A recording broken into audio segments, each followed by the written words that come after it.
2024 সালে দেশে রেমিট্যান্স প্রবাহের নতুন রেকর্ড হয়েছে, কিন্তু অস্থিরতা কমছে না। বাজার হারাচ্ছে বাংলাদেশের জনশক্তি রপ্তানি, বিশেষ করে মালয়েশিয়ার শ্রমবাজার বারবার শিরোনাম হচ্ছে। এ বিষয়ে কথা বলতে আমাদের সঙ্গে আজ যুক্ত হয়েছেন অভিবাসন ও শরণার্থী বিষয়ক বিশেষজ্ঞ আসিফ মুনির। জনাব আসিফ মুনির, আপনাকে স্বাগত জানাচ্ছি। আপনার কাছে শুরুতেই জানতে চাই, সরকারের আইন উপদেষ্টা আসিফ নজরুলের আশ্বাসে মালয়েশিয়া যেতে ইচ্ছুকদের আন্দোলন কর্মসূচি স্থগিত করা হয়েছে, তবে সরকারের ভেতরে ও বাইরে দেশে ও মালয়েশিয়াতে অনিয়মের সঙ্গে জড়িত ব্যক্তি ও প্রতিষ্ঠান চিহ্নিত করতে প্রয়োজনীয় পদক্ষেপের সুপারিশ করবেন কি আপনি, বা তা বাস্তবায়নে কোনো ধরনের রোডম্যাপ কি রয়েছে? ধন্যবাদ। যে সুপারিশ বা রোডম্যাপের কথা বলছেন সেটা অলরেডি আছে, এবং যেটুকু জানি যে সেটার কিছু কিছু প্রক্রিয়া শুরু হয়েছে দুই পক্ষেই। মালয়েশিয়ার এন্ডেও কিছু সংকট আছে, বিশেষ করে একটা সুবিধাভোগী চক্র আছে। তারা কোনো না কোনো ভাবে এখানে নিজেদের লাভটাই দেখছে। আরেকটা হচ্ছে যে বাংলাদেশের একটা চক্র, আবার প্রবাসী বাংলাদেশিরাও আছে। সব মিলিয়ে সংকটটা একেবারে নতুন না, জি, কিন্তু এটার যদি দীর্ঘকালীন একটা সংকট সমাধানের প্রক্রিয়া শুরু না হয়, তাহলে কিন্তু এই যে বারবারই এই ঘটনাগুলো ঘটতে থাকতে পারে। তবে এখানে 17,000-এর মানুষের যে বিষয়টি, সেটি কিন্তু প্রক্রিয়াগত একটা সংকট। একটা নির্দিষ্ট সময়সীমা ছিল, তার মধ্যে যতজন যেতে পারবে। এখানে তৎকালীন সরকারের যারা কর্মকর্তারা ছিলেন, তারা বিশেষ করে এই অভিবাসন সেক্টরের এবং রিক্রুটিং এজেন্সিদের পরিকল্পনার অভাব বা সুপরিকল্পনার অভাবের কারণে এটা হয়েছে। এটা কিন্তু এই দুর্নীতির কারণেই যে 17,000 যেতে পারেনি তা কিন্তু না, প্রক্রিয়াগত কারণে। জি, এখন প্রক্রিয়াটাকে কিভাবে আবার নিয়মিত করা যায়, এইটা চলমান একটা প্রক্রিয়া হওয়া দরকার, আলাপ আলোচনা, যেটা ভবিষ্যতে অন্যান্য নতুন যারা যাবেন তাদের ব্যাপারটা আলাপ আলোচনা, এদের ব্যাপারটি, এবং যারা এখন ওখানে আছেন মালয়েশিয়াতে কিন্তু তারা হয়তো তাদের বৈধতা নেই, পুরোটাই কিন্তু বিভিন্ন রকম সংকট রয়েছে। এগুলো দ্বিপাক্ষিক আলোচনাটা চলমান রাখার দরকার। এখন সেটা কিছুটা স্থগিত আছে বলেই জানি। জি। শুধু মালয়েশিয়ায় নয়, সব দেশে অভিবাসন প্রক্রিয়াটি এখনো অনেক ক্ষেত্রেই ব্যক্তি পর্যায়ে হয়ে থাকে, যা অনেক অংশেই অনানুষ্ঠানিক এবং দলিলপত্র বা প্রমাণবিহীন। আছে জনশক্তি প্রেরণকারী প্রতিষ্ঠানগুলোর কেলেঙ্কারির অভিযোগও। আমাদের অভিবাসন নীতিমালায় কোনো ঘাটতি আছে কি এক্ষেত্রে? আমাদের আইন বা নীতিমালায় ঘাটতি নেই, যেটা অন্যান্য অনেক আইনের ক্ষেত্রে আছে। এবং বিশ্বে কিন্তু অনেক সময় আমরা বলি যে আমাদের আইনি যে বিধানগুলো আছে দৃষ্টান্তমূলক। সমস্যা হচ্ছে এগুলো বাস্তবায়ন হয় না ঠিক মতো, অথবা সেটা বাস্তবায়ন হচ্ছে কি হচ্ছে না সেটার জবাবদিহিতার জায়গায়ও নেই। তো আমরা যখন এমন একটা সরকারের সময় আছি, যখন বিভিন্ন রকম সংস্কারের কাজ হচ্ছে, জি, সংশ্লিষ্টরা কিন্তু আমরা বলছি যে এই সেক্টরেও সংস্কারের প্রয়োজন, এবং বিশেষ করে এই জবাবদিহিতা সৃষ্টি। অর্থাৎ এই যে আপনি আইন নীতিমালার কথা বললেন, কোনটা কি রকম ভাবে পালন হচ্ছে না হচ্ছে এটার একটা জবাবদিহিতা নিশ্চিত করা দরকার। আর বিশেষ করে আমাদের যারা যেতে চান, জি, প্রবাসী যে প্রবাসগামী ভাই বোনেরা, তারাও কিন্তু জানেন না যে আসলে নীতিমালায় কোনটুকু তাদের অধিকার আছে, কোনটা সরকারের দায়িত্ব, কোনটা প্রাইভেট সেক্টরের দায়িত্ব। আর ব্যক্তি পর্যায়ে যেটা বললেন যে আসলে এটা তো একটা ব্যবসার ক্ষেত্র, এটা তো সরকারের দায়িত্ব হচ্ছে এটাকে নিয়ন্ত্রণ করা, এটাকে দেখভাল করা যে এই সেক্টরটা ঠিক মতো কাজ করছে কিনা। আর ব্যবসায়িক কাজটা করবে ব্যবসায়ীরা, অর্থাৎ রিক্রুটিং এজেন্সিটা। জি, এখানে দুটোর মধ্যে যদি সমন্বয় ঠিক মতো না হয়, তাহলেই চাপটা পড়ে আসলে আমাদের অভিবাসী কর্মীদের উপর। আপনি যেটা বললেন যে আসলে এই সেক্টরের যে সংকটগুলো, এগুলো কিন্তু অনেক দিনের। এই যে নতুন বাজার উন্মোচন হচ্ছে না, দক্ষ মানুষজন যেতে পারছে না, গিয়ে ওখানে বিপদে পড়ছে, হয়তো সবাই পড়ছে না বিপদে, কিন্তু এই যে সমস্যাগুলো আছে এগুলো কিন্তু অনেক দিনের। এবং একটা বড় ব্যাপার হচ্ছে যে প্রতি বছরই প্রায় বলা হচ্ছে, এবং এখন এই গত 1 মাসেও বলা হয়েছে যে আমাদের রেভিনিউ বাজেটে, রাজস্ব বাজেটে এই মন্ত্রণালয়ের বরাদ্দ সবচেয়ে কম বরাদ্দের মন্ত্রণালয়গুলোর মধ্যে একটি। জি, এটা খুবই আশ্চর্যজনক যে যেখানে আমাদের এদের কারণে আমাদের যে রিজার্ভটা, ফরেন রিজার্ভটা চলে, দেশের অর্থনীতির একটা চালিকা শক্তি হচ্ছে তাদের যে পাঠানো রেমিটেন্সটা, অথচ সরকারের নিজস্ব বরাদ্দটা কম। এটা খুবই একটা আশ্চর্যজনক বিষয় আসলে। জি। মালয়েশিয়া অনেক এজেন্সি চাকরির ভুয়া নিয়োগপত্র দেখিয়ে লোক নিচ্ছে। সিন্ডিকেটের খপ্পরে পড়ে যারা মোটা অঙ্কের টাকার বিনিময়ে মালয়েশিয়ায় গিয়েছেন, তাদের বেশিরভাগ চাকরি না পেয়ে সেখানে একেবারেই মানবেতর জীবনযাপন করছেন।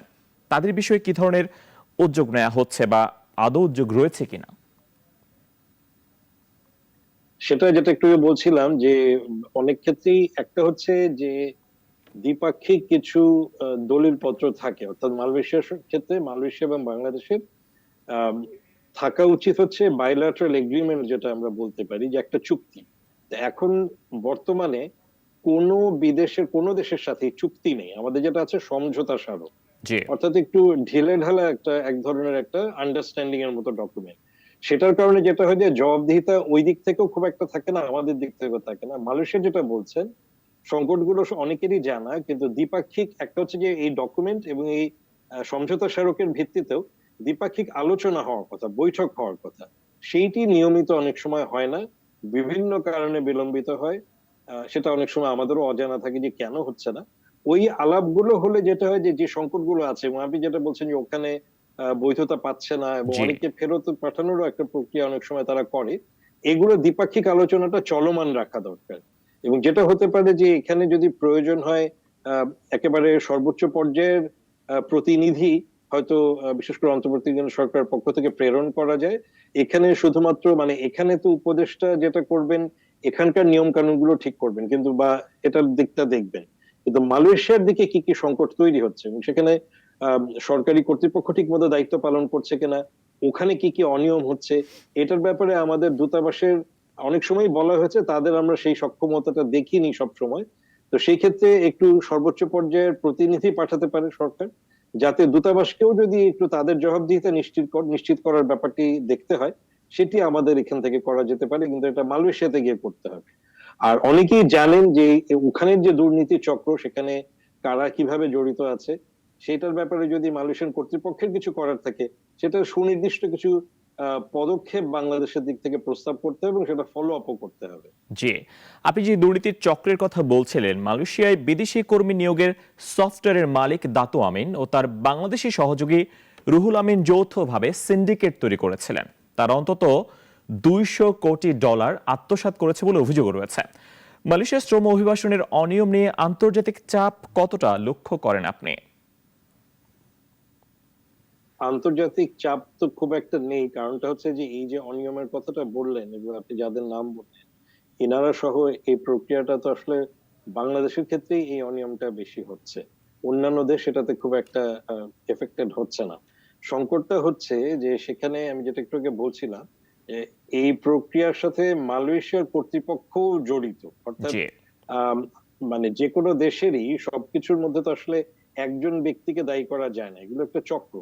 তো এই চক্রের মধ্যে দেখা যাচ্ছে যে প্রভাবশালী ব্যক্তি মালয়েশিয়াতে আছে, এমনকি কর্তৃপক্ষের ভেতরেও আছে। তো তারা অনেক সময় এই একটা এক ধরনের এই চক্রের যোগসাজশে, এবং অবশ্যই সেখান থেকে তারা অর্থনৈতিকভাবে নিজেরা লাভবান হন, সেই জন্যই এই প্রক্রিয়াটি চলে। এখানে আমাদের একটু কঠোর একটা অবস্থান দরকার, এখানে দ্বিপাক্ষিক সম্পর্কের মধ্যেও চাপটা প্রয়োগ করা দরকার যে আমাদের এদিকে বা যদি কোনো বাংলাদেশি এই প্রক্রিয়াগুলোর সাথে জড়িত থাকে, তো আপনি যাদের নাম বললেন এনারা আসলে ওখানে মালয়েশিয়ার নাগরিকত্ব আছে বা সেখানে তাদের একটা বৈধভাবে থাকার একটা স্ট্যাটাস আছে, কাজে জি। সেখানে এখানে যেটা বললেন যে অর্থ আত্মসাতের বিষয়গুলো, এগুলো পুরোপুরি বাংলাদেশের আইন দ্বারা এটা নিয়ন্ত্রিত হবে না বা করা সম্ভব না। তাদের বিরুদ্ধে যদি কোনো রকম পদক্ষেপ নিতে হয় অথবা এটার জন্য ইনভেস্টিগেশন করতে হয়, সেটা মালয়েশিয়ার দিক থেকে করতে হবে, তবে সেই পদক্ষেপ তারা নিতে পারে যদি তাদের বিরুদ্ধে অভিযোগগুলো প্রমাণিত হয়। আমাদের এখান থেকে করা অভিযোগ সেখানে পুরোপুরি তারা আমলে নাও নিতে পারে, এই জন্য আমি বলছি যে এখানে একটু শক্ত অবস্থানে মালয়েশিয়ার কর্তৃপক্ষের সাথে আলাপ আলোচনা করে তারা কি কি পদক্ষেপ নিতে পারে, এবং তাদের যদি কোনো রকম সন্দেহ থাকে তারা তাদের মতো করে নিজেরা ইনভেস্টিগেট করবে। এবং আমি যেটা আবারও বলছি, মালয়েশিয়াতেই মালয়েশিয়ার অধিবাসী, মালয়েশিয়ার কর্তৃপক্ষের ভেতরের লোকজন আছে, এটা আমি বলে বলছি না, এটা সকলেই জানে, এই ধরনের ব্যাপারগুলো ওপেন সিক্রেট। ওখানে প্রভাবশালী সরকারি কর্মকর্তা কর্মচারীরা এই প্রক্রিয়াগুলোর সাথে যুক্ত, সেখানে তাদেরও একটা ভূমিকা আছে এদেরকে আইনের আওতায় নিয়ে আসার। জি। জনশক্তি রপ্তানির বিষয়ে যেমন আপনি একটু আগে দ্বিপাক্ষিক চুক্তির উপরে জোর দিচ্ছেন, সম্পর্ক বাড়ানোর কথা বলছেন, মালয়েশিয়ার সঙ্গে দ্বিপাক্ষিক চুক্তি হলে শ্রমিকদের সুবিধা প্রাপ্তিটুকু কেমন হবে? মালয়েশিয়াতে ইতিমধ্যে যারা গেছেন, কাজে চুক্তির মধ্যে যে জায়গাগুলো থাকতে হবে কয়েকটি, যেটা আমি একটু আগে বলছিলাম যে যারা ইতিমধ্যে ওখানে আছেন অনেকদিন ধরে আছেন, বিভিন্ন সময় গেছেন, তারা কাজ পাচ্ছেন না, অথবা তারা হয়তো এখান থেকে পুরোপুরি বৈধ প্রক্রিয়াতে গেছেন কিন্তু এবং বৈধভাবেই কাজ করার চেষ্টা করেছেন, তাদের কাজের মেয়াদ শেষ হয়ে গেছে, অথবা তারা প্রতারিত হয়ে সেখানে তাদের বৈধতা নেই। জি। এদের বিষয়টি কি করা যায় সেটা দেখতে হবে। মাঝে মাঝেই আমরা দেখি যে তাদেরকে ক্ষমার একটা সরকারিভাবে একটা ক্ষমার প্রক্রিয়া হয়, তাদেরকে নতুন ভাবে নিবন্ধনের সুযোগ দেওয়া হয় সেখানে, জি। আবার কিছু কিছু মানুষজনকে ফিরে দেওয়া হয়। এটার একটা দীর্ঘমেয়াদী পরিকল্পনা দরকার, সেটি এই চুক্তিতে আসতে পারে। আরেকটা হচ্ছে যে যারাই আইন ভঙ্গ করবে এই প্রক্রিয়ার মধ্যে, মালয়েশিয়ান কর্তৃপক্ষ কি কি পদক্ষেপ নেবে তাদের আইনের অধীনে, এইটা সরাসরি এই চুক্তির মধ্যে উল্লেখ থাকা উচিত, যাতে করে যদি কোন রকম ভাবে মালয়েশিয়া দিক থেকে করণীয় থাকে, সরকার আমাদের এখানে কর্তৃপক্ষ, আমাদের দূতাবাস ওই চুক্তির ধারা ধরে বলতে পারে যে দেখুন এই জন্য কিন্তু এই আইনের ধারাটি আপনারা উল্লেখ করেছেন, আমরা এগ্রি করেছি, এটার পদক্ষেপ নিতে হবে। পাশাপাশি আমাদের এন্ড থেকে যদি কিছু করণীয় থাকে সেটাও দেখতে হবে। আর এই সিন্ডিকেট যদি ভাঙার বিষয় হয়, এটা আসলে দুই দিকের সরকার এবং দুই দিকের যারা রিক্রুটিং এজেন্সিদের প্রতিনিধিত্বশীল সংগঠন আছে, বাংলাদেশে যেমন বাইরা আছে, ওদিকে রিক্রুটিং এজেন্সি বা সাব এজেন্সির যারা আছে, সকলের একটা সম্মিলিত সমঝোতা বা এক ধরনের একটা আন্ডারস্ট্যান্ডিং লাগবে যে কিভাবে হবে। এখন একটা যুক্তি আছে যে যারা প্রক্রিয়াটি ভালোভাবে বোঝেন, যাদের পক্ষে অনেক লোক পাঠানো সম্ভব বা দক্ষ লোক পাঠানো সম্ভব, তারা এই প্রক্রিয়াটির মধ্যে যুক্ত থাকতে চান। এখন সেটা যদি একটা পরীক্ষণের ব্যবস্থা থাকে, জি। বাংলাদেশে কিন্তু একটা প্রক্রিয়া তৈরি হচ্ছে ক্লাসিফিকেশন তৈরি করা, অর্থাৎ যারা এরকম রিক্রুটিং এজেন্সি আছেন তাদের এক ধরনের একটা শ্রেণী বিন্যাস করার একটা বিধান তৈরি হয়েছে, কিন্তু বাস্তবায়ন করা যাচ্ছে না, কারণ সেখানে দ্বিমত রয়েছে সরকারের সাথে এই বাইরা বা রিক্রুটিং এজেন্সিদের প্রতিনিধিদের। এটা অনেক দিনের একটা সংকট। এইটা সমাধান করা গেলে যেটা সম্ভব, যে তাহলে সিন্ডিকেট ছাড়াও যারা তাদের পারফরমেন্স অনুযায়ী প্রমাণ করতে পারবেন যে হ্যাঁ আমরা বৈধভাবে পাঠাই, খরচ একটা নিয়মতান্ত্রিক খরচের মধ্যে থাকে জি। এবং ওখানে যারা যান তারা ভালোভাবে কাজ পান, তাহলে ভবিষ্যতে তাদেরকেও তালিকাভুক্ত করা হবে। সেটাকে সিন্ডিকেট বলার প্রয়োজন নেই, একটা তালিকা থাকতে পারে এবং সেটা সুনির্দিষ্ট সংখ্যা নির্ধারণ না করে একটা মানদণ্ড থাকবে, সেই মানদণ্ড অনুযায়ী তারা পাঠাবে। নিশ্চয়ই। প্রত্যেক শ্রমিকের ন্যূনতম অধিকার ও মানবিক মর্যাদা রক্ষার দায়িত্ব তো স্বাগতিক দেশের। সেই দায়িত্ব মালয়েশিয়া কিংবা অন্যান্য দেশ কতটা আসলে পালন করেছে? এই আলাপের ধারাবাহিকতা যদি বলি, যে আসলে পুরোপুরি কোনো দিকেই হয়নি। এখন ধরেন বাংলাদেশের নাগরিকের ক্ষেত্রে বাংলাদেশের দেখভাল করার দায়িত্বটা, ধরেন আমরা যদি বলি যে দূতাবাস, সেটাই বড় দায়িত্বের জায়গা, কারণ আহ, সরকারের এক ধরনের প্রতিনিধিত্ব করছেন তারা, বাংলাদেশ রাষ্ট্রের সরকারের প্রতিনিধিত্ব করছে আমাদের দূতাবাস, যে কোনো দেশে। তো সেখানে আমরা দেখেছি যে অনেক সময় বলা হয়েছে যে লোকবলের অভাব, অথবা এখানে অন্য যে দুষ্ট চক্র রয়েছে তাদেরকে নিয়ন্ত্রণ করা যাচ্ছে না। এখন সেগুলোর ব্যাপারে তো উদ্যোগটা আমাদের দূতাবাসকেই নিতে হবে, এবং তারা সরকারের প্রতিনিধিত্বের জায়গা, এবং তারা যদি কোনো কারণে না পারে, কেন পারছে না সেইটার ব্যবস্থাটাও নিতে হবে। আমরা অনেক সময় শুনি যে তাদের সক্ষমতার অভাব রয়েছে, তাদের লোকবলের অভাব রয়েছে, এবং কোনো কোনো সময় দুর্নীতিগ্রস্ত সরকারি কর্মকর্তা দূতাবাসে কাজ করছেন, এরকমও বিভিন্ন সময় বিভিন্ন রিপোর্ট হয়েছে, এমনকি জি। মালয়েশিয়ার গণমাধ্যমেও রিপোর্ট হয়েছে। এদের ব্যাপারে যদি ব্যবস্থা গ্রহণের বিষয় থাকে, সেটাও কিন্তু একটা জবাবদিহিতার জায়গা সরকারের করতে হবে। অর্থাৎ বাংলাদেশের নাগরিকের দেখভালের দায়িত্ব বাংলাদেশ সরকারের, এবং বিদেশে যারা আছেন মালয়েশিয়ার ক্ষেত্রে মালয়েশিয়ার দূতাবাসে যারা রয়েছেন তারা, এবং সেখানে যেই দুর্বলতা গুলো রয়েছে, এটা যথেষ্ট না যে আমরা আমাদের সেই সক্ষমতা নেই বলে চুপ করে থাকা, সেটার ব্যবস্থাটা গ্রহণ করতে হবে। জি, আপনি ব্যবস্থা গ্রহণের উপর জোর দিচ্ছেন, যাদের কারণে মালয়েশিয়ার শ্রমবাজার বন্ধ হয়েছে তাদের বিরুদ্ধে আইনি ব্যবস্থা নেওয়া এবং সংশ্লিষ্ট দেশগুলোর সঙ্গে কূটনৈতিক তৎপরতা বাড়ানোর কোনো উদ্যোগ কি আপনি লক্ষ্য করছেন? আম, এখন আমরা বিশেষ করে যদি বলি যে এই অন্তর্বর্তীকালীন সরকারের সময়ে নতুন তেমন কোনো উদ্যোগ আমরা এখনো দেখিনি, তবে এটা ঠিক যে আমরা এখানে দেখেছি যে একেবারে মালয়েশিয়ার সর্বোচ্চ পর্যায়ে একটা ভিজিট এখানে হয়েছে। যেটা করা যেতে পারে বা দরকার সেটা হচ্ছে যে এটার একটা ধারাবাহিকতা, কারণ আমরা বুঝতে পারি যে আমাদের প্রধান উপদেষ্টার সাথে মালয়েশিয়ার প্রেসিডেন্টের একটা ব্যক্তি পর্যায়েও ভালো সম্পর্ক রয়েছে, এবং একটা ছোটখাটো ভিজিটও এখানে হয়েছে সর্বোচ্চ পর্যায়ে। জি। সেটার পরবর্তীতে আমরা যদি বলি যে এই অভিবাসন সেক্টরের জন্য প্রবাসী কল্যাণ মন্ত্রণালয় আছে, পররাষ্ট্র মন্ত্রণালয় আছে, পাসপোর্টের যে বিষয়টি সেটার জন্য আমাদের স্বরাষ্ট্র মন্ত্রণালয় আছে, এদের দিক থেকে ওই মালয়েশিয়ার এন্ডের যারা কাউন্টার পার্ট, তাদের সাথে আলাপগুলো আরেকটু আবার তৎপরতা বাড়ানো যেতে পারে, এই সূত্র ধরেই যে আমাদের প্রধান উপদেষ্টা এবং মালয়েশিয়ার প্রেসিডেন্টের যে সম্পর্ক, জি। এবং সেই সূত্রে মালয়েশিয়া এবং বাংলাদেশের যে নতুন সম্ভাবনার জায়গাটা দেখা যাচ্ছে বিভিন্ন ক্ষেত্রে, ব্যবসা বাণিজ্য সহ এই অভিবাসন ক্ষেত্রেও, তাহলে মন্ত্রণালয়গুলোর ওইদিকে তাদের কাউন্টার পার্টের সাথে তৎপরতাটা বাড়াতে হবে। সেক্ষেত্রে আমরা বলবো যে আমরা কিছুটা বিজনেস অ্যাজ ইউজুয়াল দেখছি। জি। সেটা ভেতরে যেমন আমি যদি বলি যে সরাসরি মালয়েশিয়া, আমরা যেটা শুনেছি বাইরের থেকে কিছুটা ইনফরমালি বলতে পারেন যে অনানুষ্ঠানিক ভাবে, মালয়েশিয়া এবং বাংলাদেশের যে দ্বিপাক্ষিক আলোচনার বৈঠকগুলো হওয়ার কথা, সেটি গত কয়েক মাসের মধ্যে হয়নি। কিন্তু সেটির দিক থেকে মালয়েশিয়ার দিক থেকে একটা তাগাদা রয়েছে। তো এটা বাংলাদেশ সরকার বলতে পারবেন যে কেন সেই বৈঠকগুলো করা যাচ্ছে না, বা এমনও হতে পারে কোন একটা প্রস্তুতি নেওয়া হচ্ছে, প্রস্তুতির জন্য বিলম্ব করা হচ্ছে, হয়তো আমরা পরে জানতে পারবো। এইটা দ্রুত হওয়া দরকার, যাতে করে এই দ্বিপাক্ষিক আলোচনার মধ্যে যে সমস্যাগুলোর কথা আমরা বলছি, এগুলো কোনটা আছে যেটা দীর্ঘমেয়াদী পদক্ষেপ নিতে হবে, কোনটা হয়তো ইমিডিয়েট করা যেতে পারে। বিশেষ করে এখন যারা আন্দোলন করছেন, জি।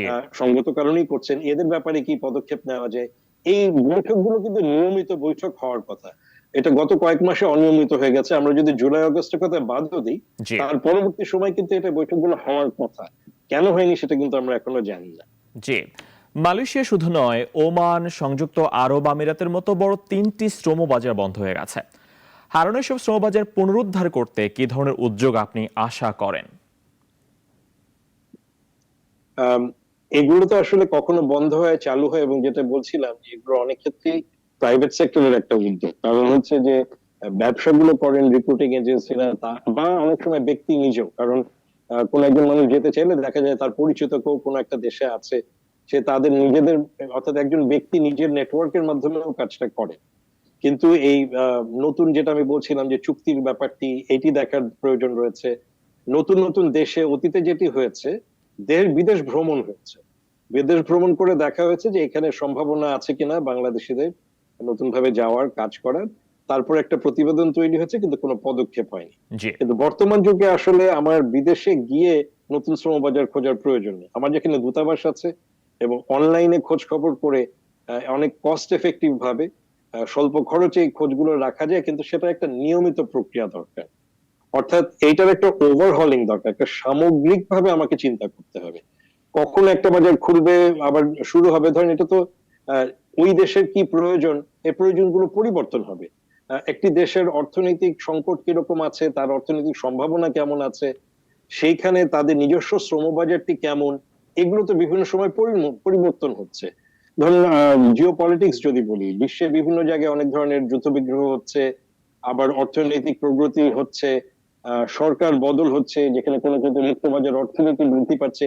এগুলো তো প্রতি বছর মনিটর করার ব্যাপার, জি। এবং সেই অনুযায়ী একটা প্রজেকশন করা যায় যে ঠিক আছে আগামী 5 বছরে কোন দেশে কোন ধরনের সম্ভাবনা আছে। এবং সেটার জন্য আরেকটা যেটা দরকার, আমার তো সেভাবে মানুষজন প্রস্তুত নেই।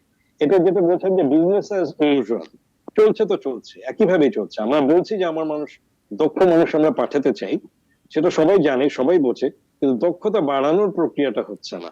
তো সেই অনুযায়ী আমাকে তৈরি করতে হবে মানুষ। আর এইদিকে আমার বাজারগুলোর জন্য একটা হচ্ছে চুক্তির জায়গাগুলো, আর নতুন নতুন বাজারগুলো দেশে বসেই, অফিসে বসেই দূতাবাসের মাধ্যমে আমরা সমন্বয় করে সেই তথ্যগুলো সংগ্রহ করতে পারি, যাতে করে যোগ্যতাটি ভাবে আমাদের মানুষরা যেতে পারে। তাতে কিন্তু রেমিটেন্স বৃদ্ধি পাবে, এবং অধিকারের জায়গা যেটি বলছেন, অনেক ক্ষেত্রে মানুষের নিজেরাই জানা থাকবে তাদের যে এই হচ্ছে আমার অধিকার, এই হচ্ছে আমার চুক্তি। তারা নিজেরাও সেটা আদায় করার চেষ্টা করবে, এবং সেখানে সরকার তাদেরকে সহায়তা করবে। জি। মার্কিন যুক্তরাষ্ট্রের প্রেসিডেন্ট ডোনাল্ড ট্রাম্প তিনি শপথ গ্রহণ করেছেন, তারপর থেকেই যুক্তরাষ্ট্রে আতঙ্কে আছেন নথিপত্রবিহীন অবৈধ অভিবাসী যারা তারা। বাংলাদেশিকে গ্রেফতার করেছে ইমিগ্রেশন অ্যান্ড কাস্টমস এনফোর্সমেন্ট। ভারত সে দেশের অবৈধ অভিবাসীদের সহায়তা দিচ্ছে। বাংলাদেশ কি কোনো ধরনের উদ্যোগ নেবে বলে আপনি মনে করেন? এটা নেওয়া উচিত, এবং সেটার জন্য একটা পরিকল্পনা করা উচিত, এবং সে ব্যাপারে আমাদের যারা সেখানে সরকারি কর্মকর্তারা আছেন দূতাবাসে, তাদের একটা পরামর্শ চাওয়া যেতে পারে, এবং সেটার যত দ্রুত সম্ভব একটা প্রক্রিয়া চিন্তা করে। আমরা জানি যে ট্রাম্পের সরকার কিছুটা রক্ষণশীল এবং ঠিক অভিবাসন বান্ধব নন। তবে আমরা যেটুকু দেখেছি যে তার প্রায়োরিটি হচ্ছে মেক্সিকো। কিন্তু তারপরে অন্যান্য দেশিদের ব্যাপারে যদি তাদের বৈধতার কোনো সংকট থাকে, জি। সেখানে বাংলাদেশিদের সম্পর্কে যদি দূতাবাস তথ্য সংগ্রহ করতে পারে, যে সেখানে বৈধ কাগজপত্র নেই এরকম বাংলাদেশি আছেন কিনা, তাদের বৈধতার ব্যাপারটি দেখতে পারেন। তবে এটুকু বলা যায় যে ট্রাম্প সরকারের আমলে এটার একটা প্রভাব সারা বিশ্বেই পড়বে। আমেরিকার যারা বন্ধু রাষ্ট্র রয়েছে, আমরা যদি ধরি যে যুক্তরাজ্য এবং অন্যান্য আরো অনেক দেশ, বিভিন্ন জোটের সাথে যেগুলো আমেরিকার সাথে যুক্ত, তারা এই আমেরিকার বর্তমান সরকারের যে পলিসি হবে অভিবাসনের, সেটার একটা প্রভাব তাদের দেশেও পড়বে। কাজেই একটা বিশ্বে অভিবাসনের উপর একটা প্রভাব পড়তে পারে, অভিবাসন বান্ধব জায়গাটা একটু কমে আসতে পারে, সেখানে বাংলাদেশিদের উপর চাপটা পড়তে পারে। তবে আমাদের যে নিয়মিত বাজারগুলো, সেগুলোতে হয়তো পড়বে না, মধ্যপ্রাচ্যের দেশের ক্ষেত্রে পড়বে না। জি। আমরা যদি চিন্তা করি যে ইউরোপের বিভিন্ন জায়গা এবং উন্নত বিশ্বের ক্ষেত্রে, সেখানে আমরা যত দক্ষ মানুষ বৈধভাবে যেতে পারে এবং সেখানে বৈধভাবে থাকার প্রক্রিয়াটা তৈরি করতে পারে। আমরা জি। যেটা দেখি যে সমুদ্রপথে যারা যান, তারা কিন্তু বৈধভাবে যান না, এদের কিন্তু সংকট বেড়ে যাবে আগামী 4 বছরে। যারা কোনো না কোনো ভাবে বৈধতা হারিয়েছেন, বিশেষ করে ইউরোপের দেশগুলোতে যদি বলি, এ ব্যাপারে অচিরেই আমাদের বিশেষ করে সরকারের একটা নীতি নির্ধারণী জায়গাটা চিন্তা করা উচিত যে কিভাবে এদেরকে আমরা প্রোটেকশন দিতে পারি। তাদের বৈধতা অথবা তাদের দেখভাল করার ব্যাপারে আমাদের দূতাবাস এবং সামগ্রিকভাবে রাষ্ট্র কি পদক্ষেপ নিতে পারে, এটার একটা সুদূর প্রসারী পরিকল্পনা ইমিডিয়েটলি করা উচিত। জি, অনেক অনেক ধন্যবাদ। আমরা আশা করি যে আমাদের প্রবাসী যারা রয়েছেন তারা সমস্যা মুক্ত হবেন এবং সরকারও নিজেদের থেকে কিছু পদক্ষেপ গ্রহণ করবে। অনেক ধন্যবাদ আপনাকে আমাদের সঙ্গে যুক্ত হওয়ার জন্য, জনাব আসিফ মুনির। 250-টিরও বেশি ডিজাইন অপশন নিয়ে ওয়ালটন স্মার্ট ফ্রিজ, বোঝে আপনার প্রয়োজন।